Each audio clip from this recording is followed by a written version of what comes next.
What's up, guys? What I often find with golfers is they aren't able to dissociate the pelvis from the T-spine. So what I mean by that is if I set up in my hinge position, most people aren't able to just move the upper back without allowing the hips to go with it, okay?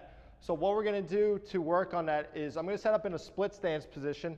So what that'll mean is I'm a lefty golfer, so I'm gonna lead with my right foot forward, my lead leg is gonna be forward, my trail leg is gonna be back, and I'm gonna think of this like a kickstand, so I'm trying to keep the leg straight, okay?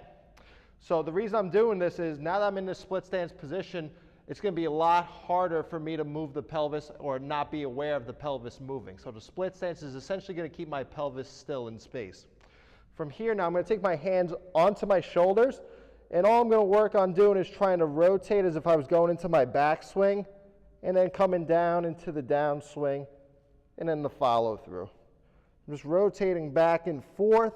I'm trying to keep my posterior side still on this trail leg. So I'm keeping the glute engaged as I just pivot back and forth into maximal rotation.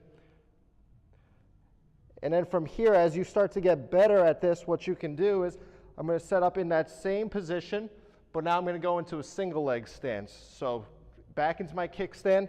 I'm going to bring one foot off the floor, and this is going to be a little bit more challenging now.